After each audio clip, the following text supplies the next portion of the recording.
All right. So, video. Look, if you see here, spent a lot of time playing through a lot of different characters. Did a lot of softcore stuff, and then I went over to hardcore for a bit. Didn't play too much of the hardcore. I just immediately went over to solo self found hardcore because I didn't really want to trade with anybody. I didn't want anybody jumping into my game and saying, "Hey, I'm going to trade you some gear," or anything like that. I just wanted to try stuff out for myself, which was worth it. We were able to get pretty far in it. Lost a Necromancer at a low level and a Redneck at a pretty high level to going into a Satanic zone that had negative 75% resist. Good learning experience. But for this video, I'm just going to kind of go over some of the classes I thought were really good for hardcore. So based off of what I've seen other people doing, Viking was definitely powerful. Shaman seemed pretty good for leveling. I didn't get very far with the Shaman, but I've seen other people doing it. It seemed pretty good. For myself, Necromancer, one of the best characters for doing dungeons. One of the safest, and one of the safest for just general grinding. You just see how I got him really high level. Now, as for my other picks here, Redneck I'm going to go over in the video. Really highly enjoyed my Redneck, and I'll have my softcore one here to go over with you. Lancer was great. It was one of the last classes I did, so I didn't get too far with him, as you see. But I'm going to go over exactly what I think you should do and the reason why you should play him hardcore. And Necromancer, of course. The one that kind of came out of nowhere that I would have played a lot more if the season went a little bit longer was the solo self-found Pyromancer. Pyromancer was just so much fun. And I'll give you a pretty detailed in the video about what I did with them. All right. Hopefully that helps you guys pick out kind of what you're wanting to do. Just some solo self-found stuff, and then also the softcore stuff. If you're wondering about what I think for softcore, if I was to do it this season, I think I would probably do something with like an Amazon, Demon Slayer, Jotun, Marauder, Redneck, Bard, Butcher, or maybe the Paladin, in all that order exactly. Those are classes I think like scale really easy off of gear, quite powerful, and had a lot of fun on them. Well, let's go over the hardcore stuff. All right, guys, let's go over Pyromancer real quick. Really hard, really powerful pick. It's hard for me to decide on what characters I wanted to put to showcase for hardcore, but this was one of my favorite. Really easy to build, extreme screen clearing potential, and then you got some good stuff for single target. So for hardcore, one of the good reasons I like it is these fireball attack hits the entire screen, and so when you don't really have to fight any other creatures, don't really have to worry about anything. Single target was pretty fun, using this ability to see what it looks like. And then to stack it all up, you activate your avatar fire, kind of pop everything off here. And you'll see when you get on a boss and you just kind of hit everything there. Yeah. You get up to like almost 3 billion sometimes, which was enough to kill almost every boss in the season. So pretty good good setup. Reason why you'd want to go Pyromancer is full screen clear.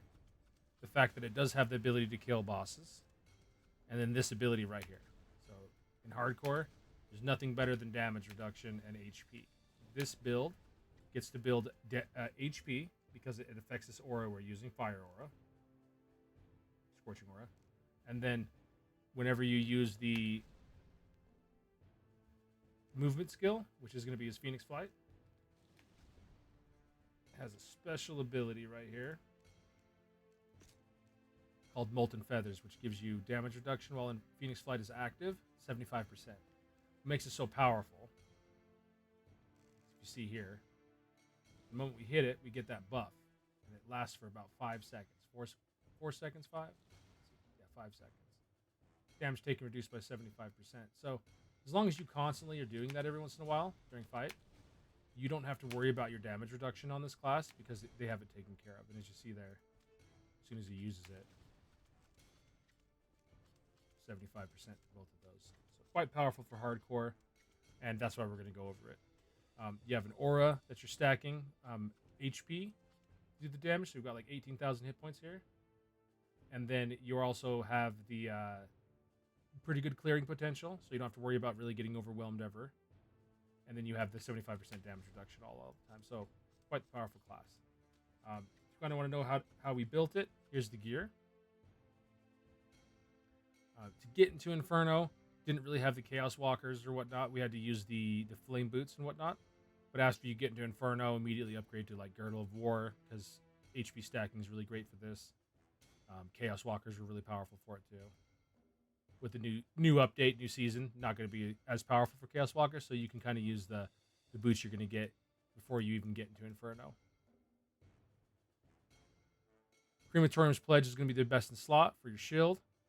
I really like St. Houdini's Tiner Fire Rod. It seems to drop pretty often for a lot of people, so the chances of getting it in solo self-found kind of high. Grasp of the Phoenix is good for the build. Power of the Void is very nice because it releases a fire damage comet, so it goes right with your build. Ghostly Potion for the magical skill damage, then extra damage to burning targets. Gem King's Garb was pretty much our best in slot for the whole season. There's other options I've seen, but we just kind of stuck with this, especially for hardcore with that extra 60% life. Really nice. Dragon King's Helmet, you can get this before you even got into Inferno. Not as big of a deal since Inferno is easier to unlock for this new season, but still really powerful. Tried out a little bit of cast speed on it. Steve's Necklace I went with, since we were going to use his charm anyway. And the 50% to all res was really nice at the beginning of the season. All right, that's it for really what he's wearing. Charms are kind of up to you. We're going for HP charms. Things that give you magic skill damage. More HP here. If you can, the Lilith's Wrath. Fire Melon, of course, really powerful for any build that's going to use fire. Fireball works with Bob's Grenade, so I decided to throw that on there since it's just a one slot. Getting our Resist, all skill and a little bit of stats and whatnot through Fulgurite, Torstein's Anvil, and the Torch of Shadows. And then once again, the Hello It's Me Steve, just really good for casters, because casters like stats. And then you're getting that 50% all res since we're using the necklace. All right, so that's it for gear, really. If you want to know how I'm spec'd, this is the main build I use. One of the reasons why I like to use Pyromancer is it was fun to use the Inferno Slash with the sword. Pretty fun to use all of these things here. So what we'll do is I'll just throw up a Google Doc where I grab a hold of each one of these little setups for you, and you can see what they do. But in the meantime, since it's the video, it's kind of about Pyro here. There's the what we're doing for Armageddon. Here's what we're doing for Fire Nova. And this is a single target setup. When you're out running around, you're pretty much just going to use Fireball. Just let that rotate around the character for the whole screen, kill everything. Scorching Aura, really powerful. It's really nice to be able to build Scorching Aura, but not have to rely on it for all of your damage. And you can use these other abilities. Then over on the other tree here, Fiery Presence, really powerful. And if you can, these three abilities on the left, these are going to be kind of your mainstay for that build. And if you want, you can move some abilities and some stats more into Avatar of Fire. Late game, once you're fully built kind of how I am right now, I should probably start moving more skills into Avatar of Fire. And that's kind of the main build for this. Main stats, put most of my points into Intelligence and Vitality. Vitality was the main stat we were using for the most part, but really, when you spec into this and you go back and forth between what you want to do, if you're only relying on Scorching Aura, go ahead and stick with the Vitality because the Burning Soul. But because you use Fireball a lot and you kind of move the skills around, and Fire Nova, Armageddon, everything do really good, I like going more in Intelligence than actually going into Vitality. It does a lot more damage. All right, guys, so that's it for the Pyro. Once again, reasons why you'd want to play this is it's easy to build. It does good damage single target, really powerful AoE.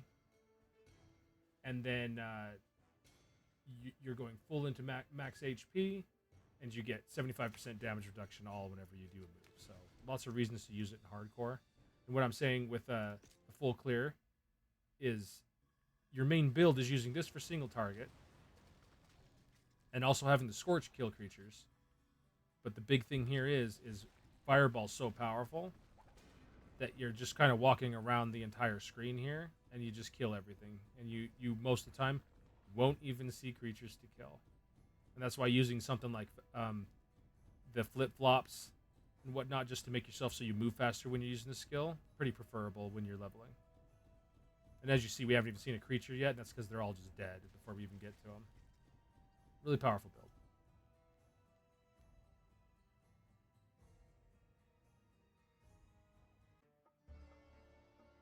All right, and then here's one of the main characters, the highest level character I had, just because I was grinding with him the most. Level 189. For a bit there, was pretty much number one in solo stuff on hardcore. So people started pushing, and I just started playing other games. But yeah, so got a pretty good understanding of how the game worked and how solo self-found works and everything by going through this character, and then that's how I made all those other characters. As you see, put a lot of time into it. It's pretty hard to get some of these items without playing a lot.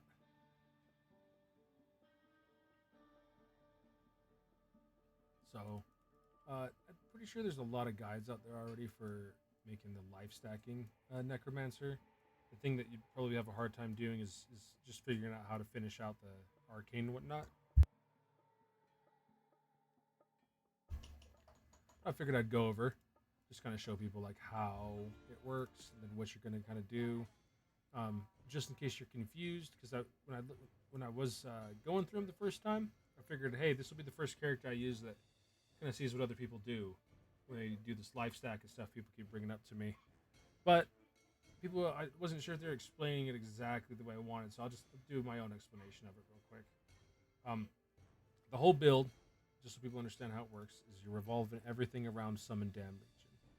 Doesn't really matter what level it is. It does do slightly more damage if you put all your points into it, but when you're in hardcore and whatnot, I ended up enjoying more points in the meat shield, just to get that extra physical damage reduction, and then having more points into the skeleton mage and then the skeleton and whatnot, just because it allows you to really have these without having to resummon them. And one of the big problems is these dropping and then have to resummon these all the way back out. So I'll just go over the build for you real quick and then why it works the way it does. First off, you're going to spec into Bone Shred. Just do what I do here. Nice and easy, especially for hardcore. You throw that projectile out, shoots out, and then it puts a bleed on everything. You're doing the bleed because you're trying to get increased damage to bleeding targets. Meat Shield and Corpse Explosion. Corpse Explosion is a big deal. You want to set it as an aura, and then make it so that it makes you move faster. I highly enjoyed this. This was really nice. Other than that, the only things that really matter after that is you're just worried about your movement skill, which is turning your Poison Nova into a teleport. And then for hardcore, I would definitely go over here and get the chance to reduce the targets that damage dealt.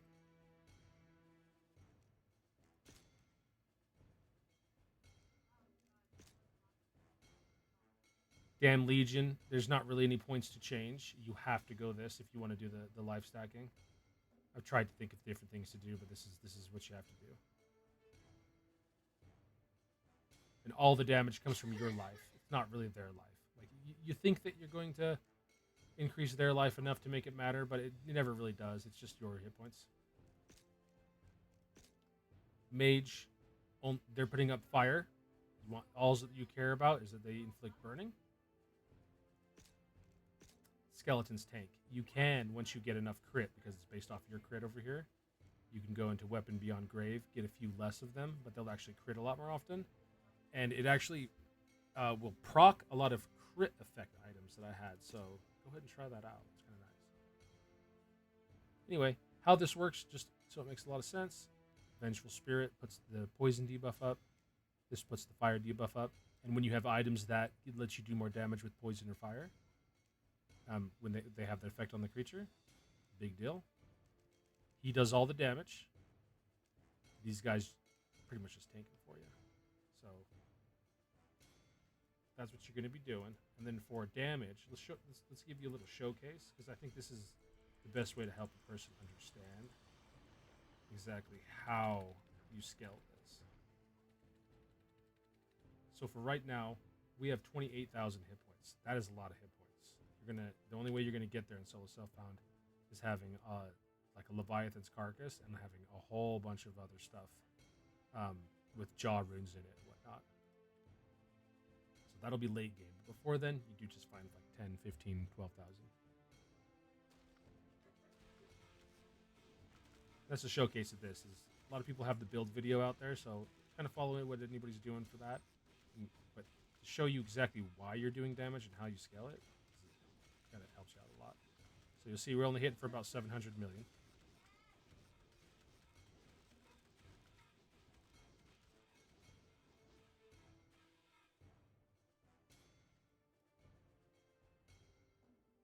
And if you drop over here, you actually pop on your HP gear. Oh, and we have to actually summon the extra guy here.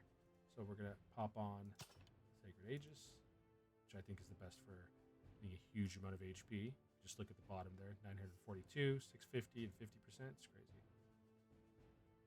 Unholy God's Flail is really good. Random pair of boots that I found. Mevis's Mighty Gauntlets, they have life increased, one of the only ones that do. A ring that I found, adds some life. Random necklace of life, and then the Eternal Death, which is the most hit points in the game for a helmet that I found. So that what I just moused over was all the items I could find in solo self-found that gave me the most HP, aside from the gear you actually wear, like Girdle of Eternal War. And what you do here, you're just going to summon in 1, 2, 3, 4, 5 of these guys. Pop on that Gabriel's Unholy Oath and summon in that 6th one. And then make sure that you summon in your guys that inflict poison. And a couple guys that inflict fire damage here. And then over here, just a couple of guys for tanking. And you can summon in the big tank guys, but nothing really does damage other than your summon Dan Legion. So now that you see we have over 49,000 hit points, and we're going to summon in our creatures here, you're going to see a big damage difference in what we're capable of. In fact, we're actually at 59,000. Okay, so about 60,000 hit points. So do that, and then just put on the other gear here.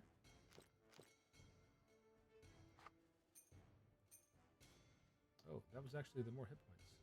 Okay, I'll have to remember that. And there you go. It seems like a pain when I'm showing you guys, but the actuality of this is a little bit different than that. So when you teleport into an area, you have to redo this every time you teleport into an area. So it's good to have good hit points for hit point stacking before you even go into an area. But if you want to do the most damage, especially on a boss, it's really quick. If you've seen what I did there, you just boom, boom, boom, boom, boom, boom, and then you just summon in the creatures. Slam it right back on. Really easy. The reason why we do that is we go from about 600 million damage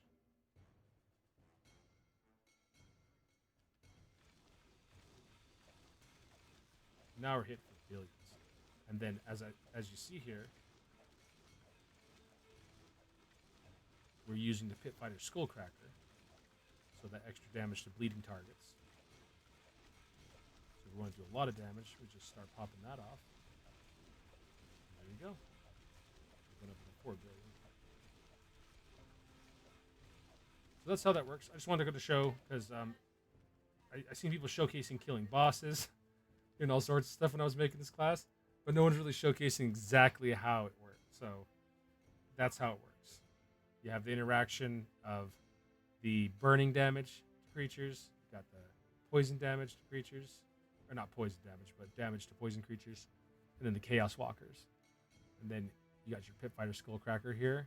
And the Dragon Knight's helmet. So with this many things that do increased damage to things that are either burning or poisoned.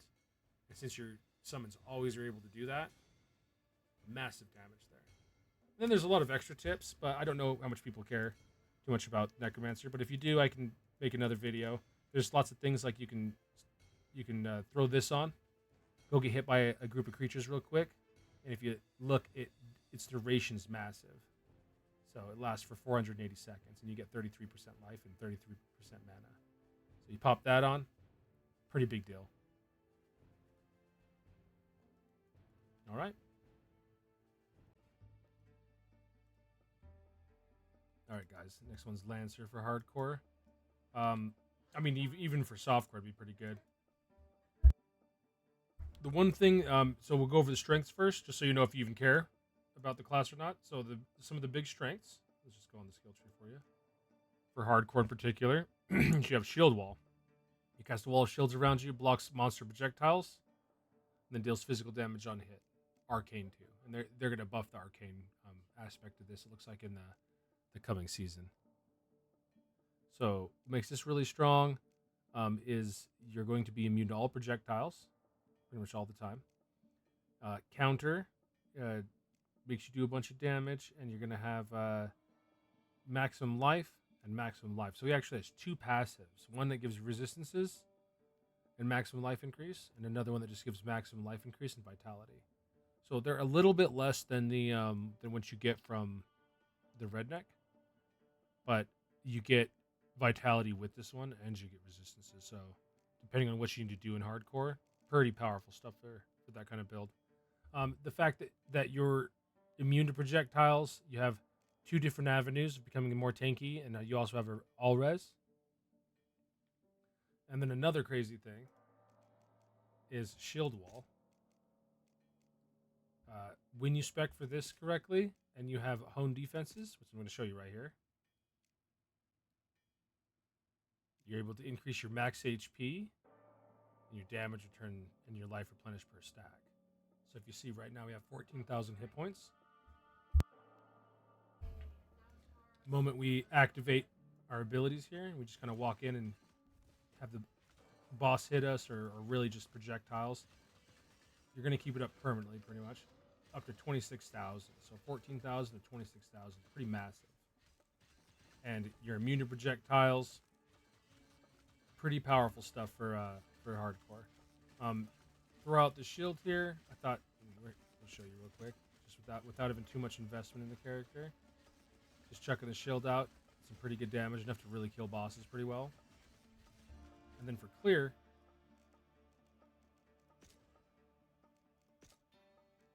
I highly enjoyed using this one right here, Lance Thrust. This is where you just kind of run through the map. Pretty much kills everything. So let's give you a little demonstration. The shield throw makes sense, but the Lance Thrust was the big reason why I liked the class when I was playing him. So let's go ahead and go to... I don't have pumpkin patch. Just go over here. So for hardcore, what I really liked about it is you just kind of run through here. First off, you're immune to damage, to all the physical projectiles, and you see how I'm stacking that HP. You get a lot of benefits just from this alone, just from using the shield, and it does pretty good damage. But this move right here, for clearing maps, I thought was really nice. I really enjoyed it while grinding with him on hardcore and whatnot. And it makes it kind of a safe grind, and you can spec for it to kind of knock stuff back. As you see, it's knocking creatures back as we're walking through. So pretty powerful stuff. I'll show you the single target, and then also what's the AoE there. And going through hardcore with a class like this, a little bit less damage, of course. But, I mean, you're getting less damage, but the survivability is through the roof, especially being immune to projectiles, which is one of the most dangerous things in the game.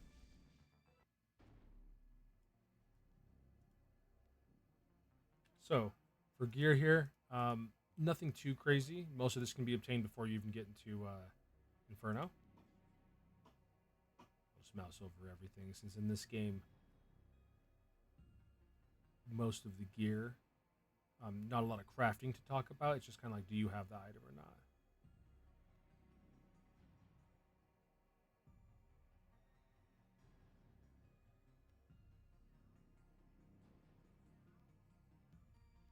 So it's solo self-found. We kind of just use what we can get. With this Sundering Axe, pretty powerful. The Gabriel's Unholy Oath. This is in particular for the shield slam. So when you want to use the shield throw ability, Gabriel's Unholy Oath is going to be the strongest so far because it's based off of your defense. So the fact that we get this up to like 3,900 defense, it's kind of why this is so strong. And each one of these in here so far is the increased defense for the shield. It's just low end. It's about 40 something %. And I was finding stuff that was almost up to like, I think it was 60 or 70%. So you can get a pretty strong shield out of this. As you see, it's a crit buildup since we got the Kadash. And most of my charms and your charms and solo self-found are going to be critical strike chance when you first start. Just because getting that crit cap is really tough in solo self-found without having access to any kind of gear you want. And then things like Hardened Steel's Defender, Anubis Ink Charm, these are all really easy obtainable items. And this will get you into Inferno beforehand. So I'm guessing that in this new season, you'll be able to get Inferno with this just because all you have to do is kill Mavius. So it won't be that big of a deal. Let's go ahead and I'll show you the two main builds I like here. So almost all of them are going to use a shield wall setup with hone defenses and counter. And then you're going to use these two passives, especially since you're in hardcore. Then you also have last stand to heal yourself back to full and get those magic skill damage and physical damage reduction. Let's go ahead and do the AoE build here. So I'll show you the AoE side here, and then we'll show you the shield slam stuff. And it's the same stuff you're going to do with the shield slam as you're going to do with this for this side. So here we go. This is one of the best abilities I like on a lot of different characters. Just Lance Thrust is great. This 360-degree slash that it does, it just hits the whole screen. So we're mainly going for enhancing damage to bleeding targets. And then since we're a crit-based build, we went into the crit strike damage here. Until you get about 95% crit chance, though, I would spec the critical strike stuff. You can try out anything like the collision with the banner, which I didn't think was too great. The increased stun duration was pretty nice. When I was colliding with the banner, when I was trying out the head collector or the trust in the thrust. Commend to onslaught does a lot of single target damage. So if you ever feel like kind of wanting to do single target damage with the skill, go ahead and try that out. And this is the same setup here. You're just transferring over a few increased damage to bleeding over to commend to onslaught. All right. Over here, Glorious Strike does a lot of single target damage as well, and that's why we're spec'd for it. This is the best setup I've found for Glorious Strike for single target. Crit strike based once again.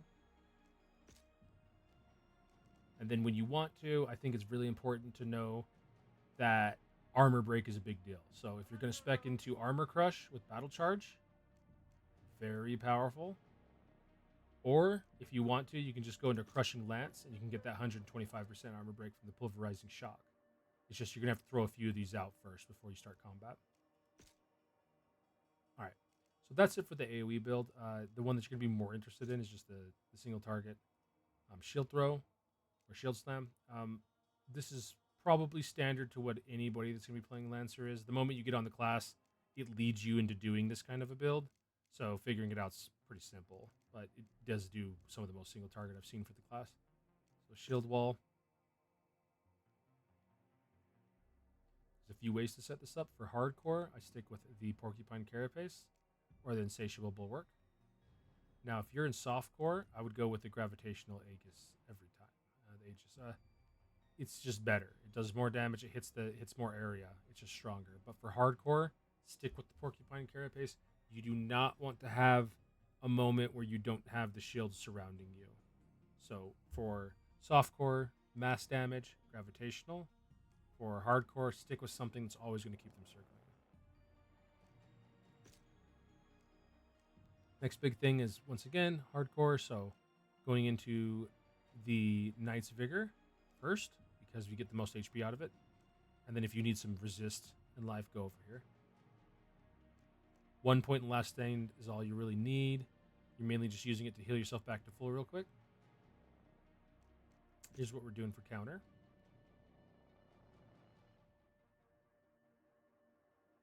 I'll kind of give you a reason behind each skill too. So the reason why we spec this encounter, you can try anything you want, but the fact that when you cast it, it'll taunt everything onto you and inflict armor break. We're really looking for as many times we can inflict armor break as possible, and as many times as we can do things that are interacting with the creatures like taunting. This is a pretty big deal. It stops creatures from doing certain attacks, and then they'll just walk over to you. Right here, this is going to be one of your tankiest abilities, is Hone Defenses. If you're going for the damage, you can kind of go in and use Risen Guards, which is a build I've seen people like to use. But for hardcore, always stick with Unstoppable Goliath. The HP increase is astronomical. And I'll show you that again right before we get off this character. We're at 14,000 hit points. And just a second ago, we're going all the way to 24,000 just for having these 3 points and these 5 points here. It's a pretty big deal. Here's your single target skill. You can use it for AoE too, but mainly for single target. You're going to be throwing the shield, and you're going to be hoping to get those bounces and have it bounce over and over again on a creature. If you can get them in a corner, especially a boss, they will immediately evaporate.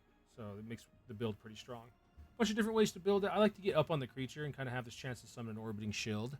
It just pumps out just a little bit of extra damage for you. The damage reduction's a little bit more important or whatnot for hardcore, but as you get stronger, you can kind of spec however you want. Other than that, we're just scaling off of Shield Wall, Knight's Vigor, and Parry. And that's pretty much all you're going to do here. If you want to, you can go and put a few points in the Lance Thrust. That'll help you with your clearing and whatnot. I've tried a few different builds here. If you want to know, that's how we figured out Glorious Strike was so strong. This is like one of the strongest single target skills I've seen on a character. It's just the Lancer doesn't have a lot of stuff to support it to make it stronger. But it is quite strong. It hits quite a few times and pretty good damage. Any move that you walk in and you hear it making that kind of noise, or it's just like you're just hitting multiple times, you always know it's going to be doing some pretty good damage. All right. So that's kind of the video there for the Lancer. I'm not sure there's too much more to go over. I mean, for your stats over here, I kind of just split between strength and vitality. When you're leveling, especially in hardcore, just stick all into vitality. And then as you need, start going into strength, get that damage going. You may need to put a few points into dexterity here and there, but I wouldn't. I just stick mainly with the strength. Now, if you decide you want to kind of mix it up because you're getting bored, you can cut a lot of these skills we're expecting to have arcane damage, as you see. So if you decide to go really deep into intelligence and you get some good arcane gear, you can go ahead and spec out of these things that are just physical only and go into the arcane only skills, and they're pretty powerful. All right. As for hero levels, I mean, I'll let you see kind of what I do, but my rule of thumb, I'll just kind of say what the rule of thumb is for each character. It's just, for hardcore, get to the mythic node here, and then get to your other mythic node so that you can get the charm slots. And then if you need to, I was going for more damage on this character at the time. I thought that the attack speed and the crit just a little bit stronger than going over here first. So I'll usually go up here, node. If you need to, because you're a caster, hit up here, or a physical character. And then as the last thing I'll do is kind of hop up over here and hit either the magic side or the physical side. So hopefully that'll help you guys with your season. I know a lot of people don't play Lancer, but I found it quite fun. I invested a lot of time into it. Killed one of them on an Uber boss once, so that's why I went back in and made another one, because I had so much fun, and he really wasn't ready to be doing Uber bosses. At the time he was just brand new, so I just had a great time. Hopefully you guys do too. All right, one of the other classes I wanted to go over was Redneck. I had a lot of fun with Redneck. Now this is my softcore one, because the hardcore one did end up dying, but he didn't die because of being a weak class or anything like that. It was because jumping into one of those satanic zones, and that's just a little tip too, along with this, that I learned the hard way, because this is my first season playing. Satanic zones sometimes will have a modifier called -75% res, and this character was right at 75% res for some of his resistances. In fact, I think a few of them were like at 60. So I went into that zone, walked into a group of creatures that hit me and just instantly killed me. And we had like, I think we had like 16,000 hit points. So I was like really confused about it. I was like, I've never seen him take that much damage. Jumped into another character, walked into the satanic zone, and then looked at the modifiers and was like, oh, that's what it was. We had 75% down on resistances. So watch that, but I just want to go over the class anyway. So my softcore one, I don't have a lot of gear on him or anything. The only thing that really does matter, other than setting him up kind of like any other physical character, Chaos Walkers, some Elven Graces. You can use all sorts of chest pieces, really. For hardcore, I ended up using quite a few different things, but anything you kind of want to use. One of the best is going to be the right before Inferno, at least. You can use something like this. You could use like Gem King's Garb, really easy. After Inferno, Gabriel's Chest is the best because this character class actually has a few skills in his melee tree that require you to cast instead of do melee damage with, so kind of interesting. Big item, especially for hardcore, I felt like, was the St. Draxus Longsaw. That increased attack range is kind of a big deal because you need to be attacking at all times. And it's really nice.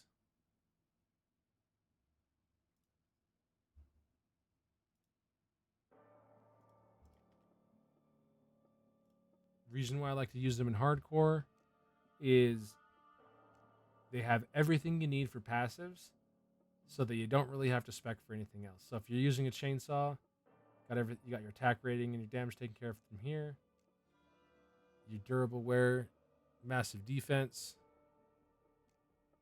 Logger's endurance, gives you huge HP and life replenish, and experienced Logger takes care of your critical strike and your critical strike damage. So just having these here makes it so going through hardcore is just so much easier than having to try to figure out where you're going to get your hit points from and where you're going to get your crit strike from. So for that reason alone, I recommend using these guys for hardcore. They also have an increased movement speed.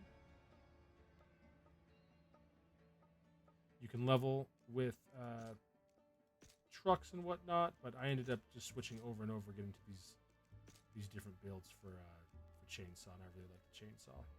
Just to give you a rundown of how the build works, you're relying a lot on your auto attacks here from Chainsaw Slash. There's a good build I like. I really like the armor break.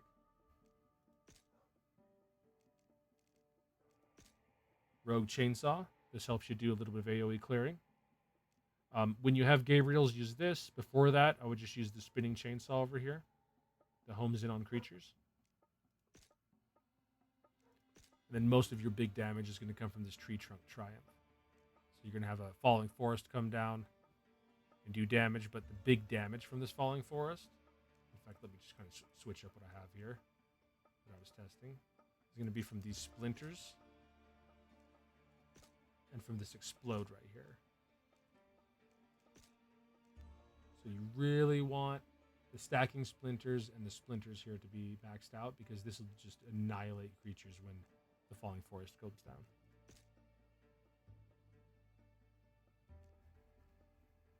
All right. Don't have too much to say, but just a good hardcore choice. With little amount of gear, those passives alone right here kind of more than make up for any kind of situation you get into, especially in solo self-found.